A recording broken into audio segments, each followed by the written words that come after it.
I believed him because he wasn't talking just to be talking. I felt he was also coming straight because there was a big war behind that.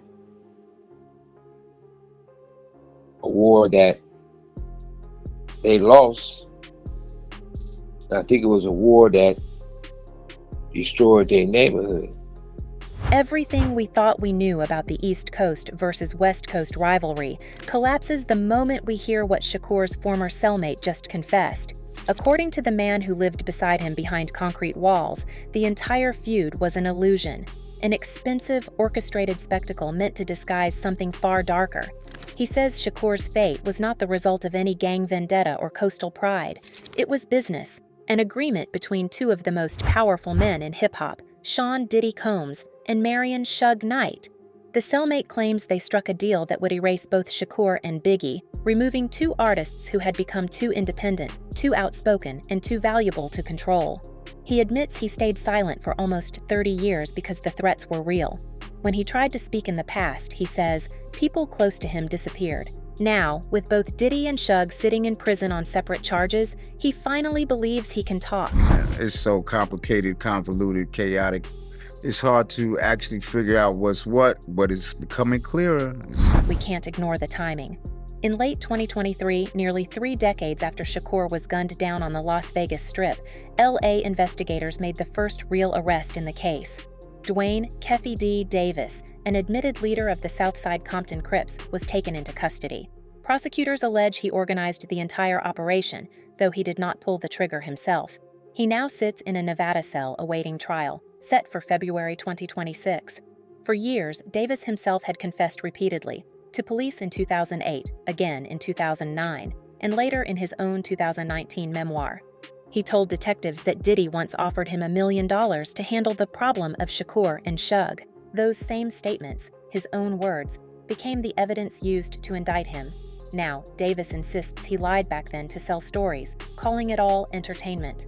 But if those confessions were just tales, why did they line up so closely with what insiders whispered for decades?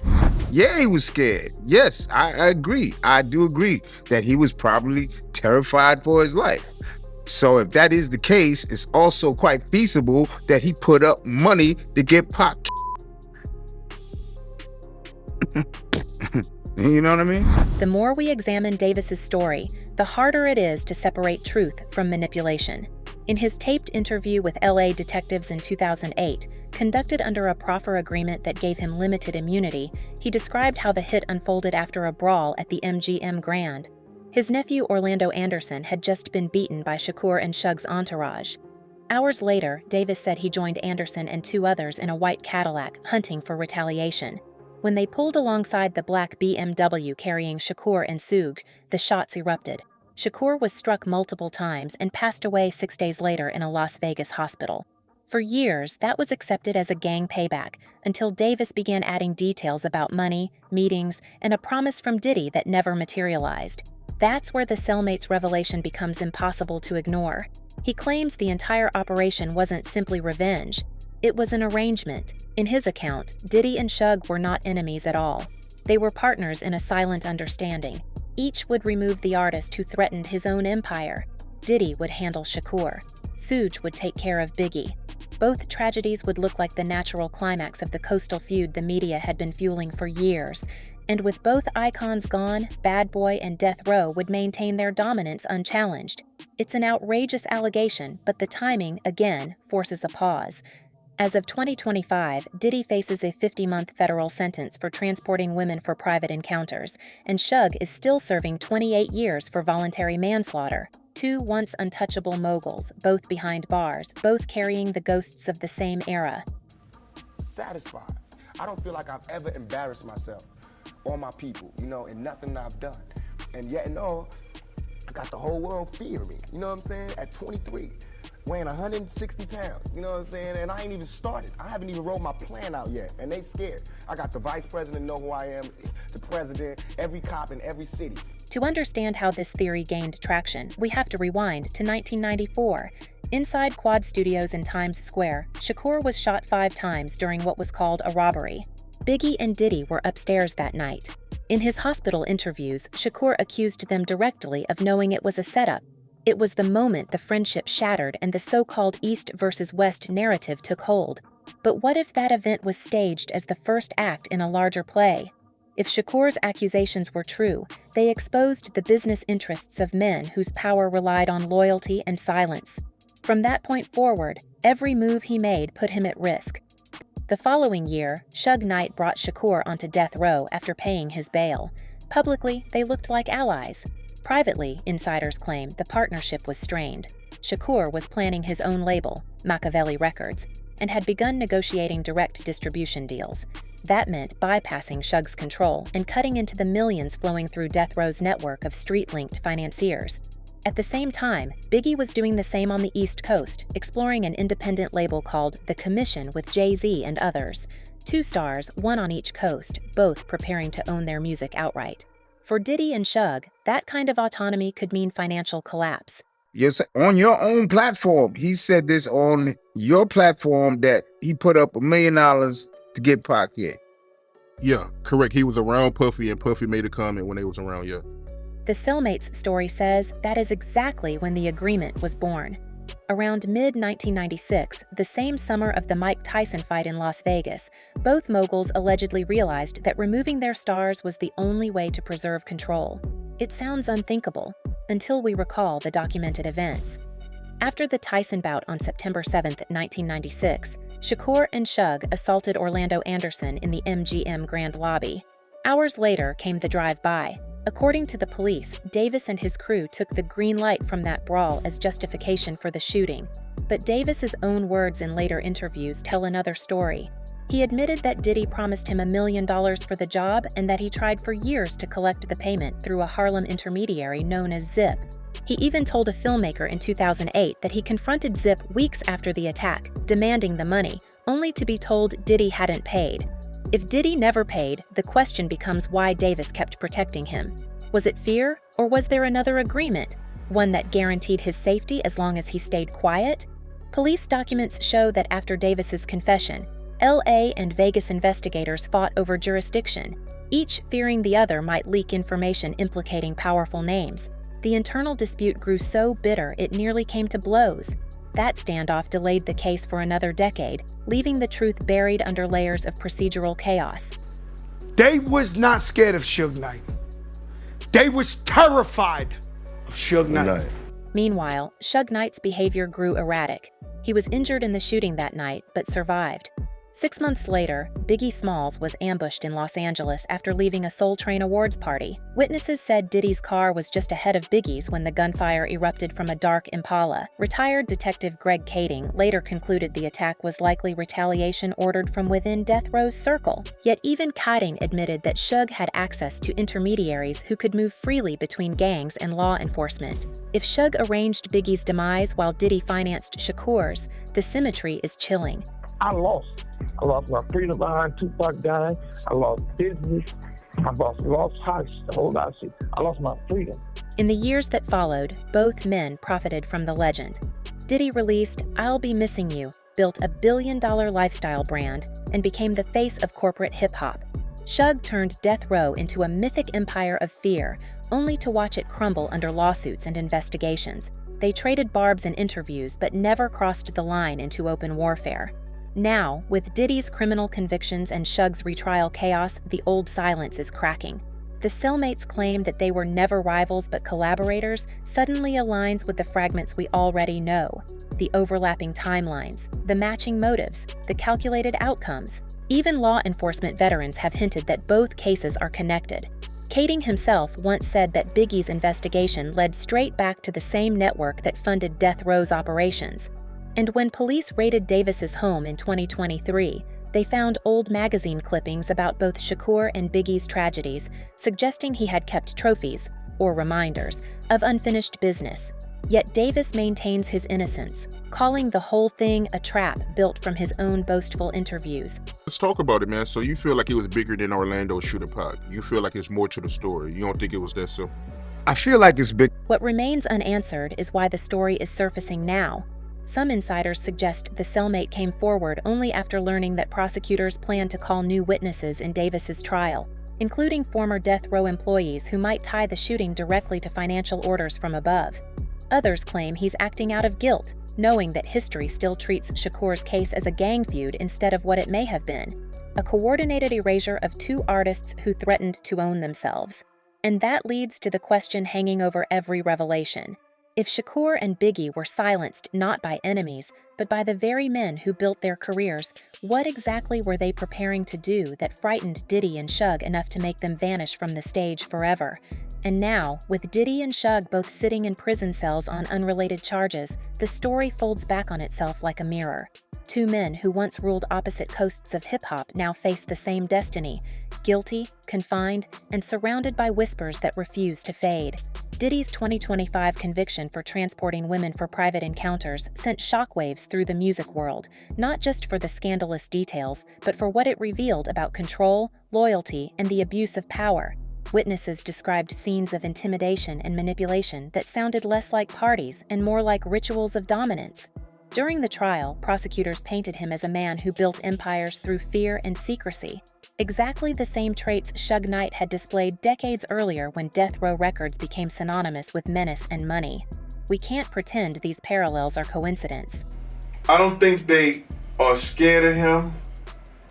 I think they more so, they don't want him to embarrass their reputation and things that they've been known for. You understand? When we place the headlines side by side, a pattern starts to form. Diddy's downfall came wrapped in federal indictments, surveillance footage, and testimony from people who said they'd been silenced by contracts and threats. Suge's collapse came with bankruptcy filings, lawsuits, and that moment in 2015 when a camera caught him running down two men outside a burger stand in Compton. Both men turned their labels into kingdoms. Both ruled through loyalty and fear, and both saw their brightest stars slip beyond their control. Shakur was threatening to leave Death Row. Biggie was planning an independent label that would free him from Bad Boy. To moguls who viewed autonomy as treason, those weren't creative ambitions. They were escape attempts.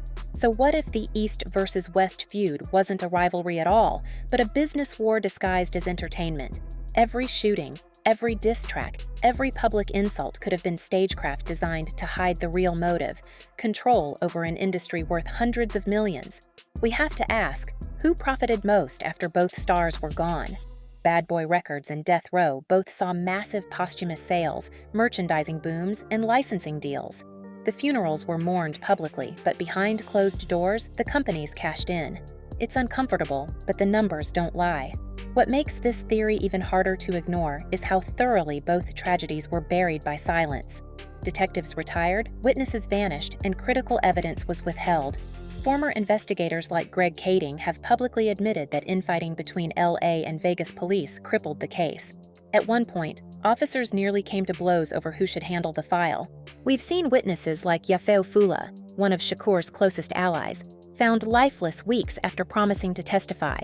We've seen Orlando Anderson, long suspected as the shooter, gunned down in another unresolved street attack before he could face trial. And we've seen documents vanish between departments, leaving only rumors and fragments behind.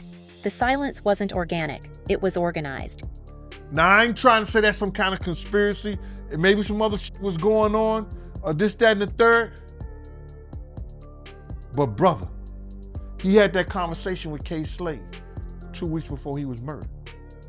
Industry insiders now claim that everyone knew what really happened. According to the cellmate who broke his silence, there were executives, producers, even journalists who understood the real arrangement.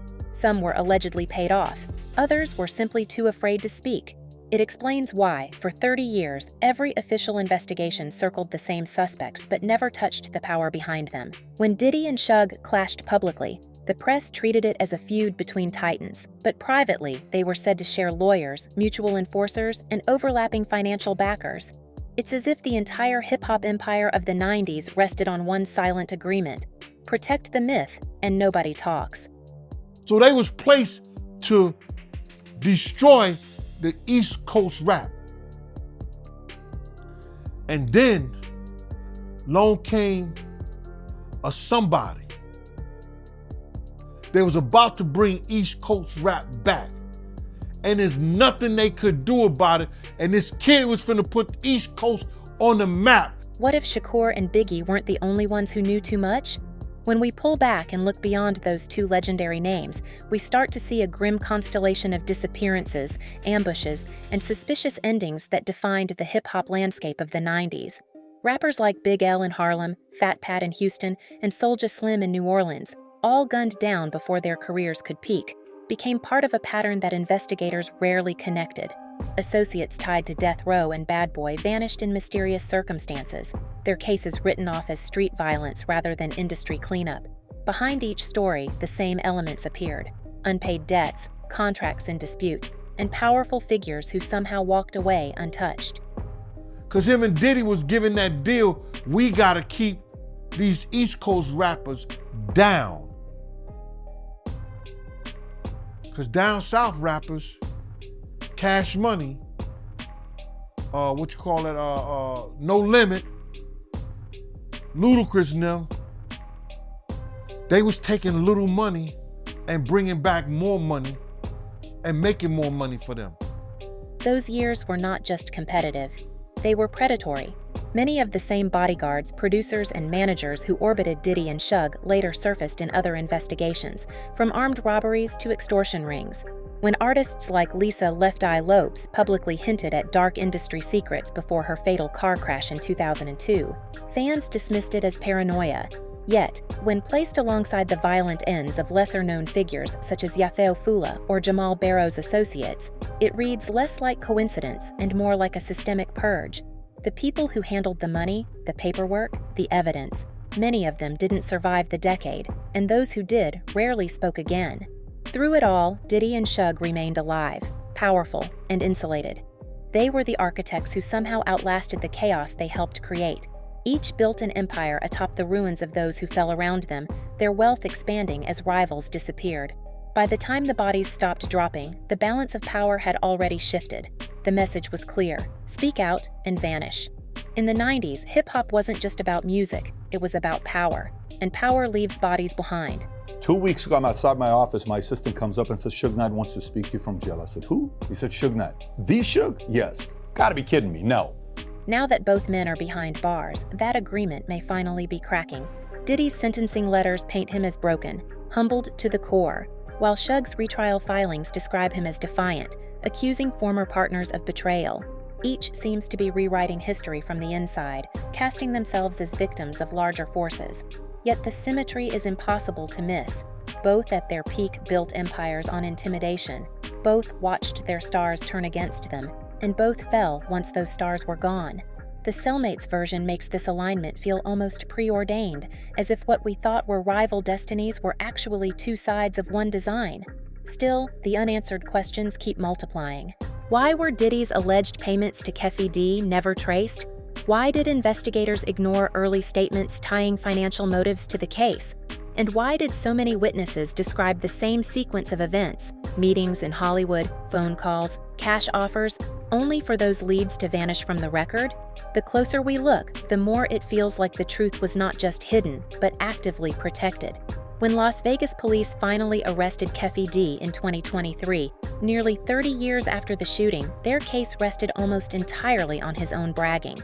If that's all they have, then either he's the unluckiest storyteller alive, or someone much higher up needed him to take the fall. Mad still that my brother. First of all, that's the... As the 2026 trial approaches, the stakes couldn't be higher. If Keffe D is convicted, the industry can close the book and pretend justice was served. But if he walks free, we'll be forced to face a more uncomfortable reality: that the real architects of those tragedies have never been touched by the law. Suge remains in prison for a different crime, fighting his retrial from a San Diego cell. Diddy waits out his sentence in a Brooklyn facility, stripped of his companies but still protected by layers of influence. And we're left wondering whether their separate downfalls are the final act of the same unfinished story. So maybe the question was never who fired the gun, but who needed the silence that followed. Maybe the Cellmate's confession isn't just a revelation, it's a reminder that power in this business has always come with a price. The cameras may fade, the records may sell, but the truth keeps resurfacing. Keffe D's trial could pull that truth into daylight, or bury it for another generation. because the only people who know for sure are the ones who can't or won't talk. And right now, they're all behind bars. What do we believe? Was it loyalty, greed, or fear that sealed Shakur and Biggie's fate? Tell us what you think in the comments, because this story is far from finished. Until the next revelation breaks, stay watching, stay questioning, and remember, nothing in this industry happens by accident.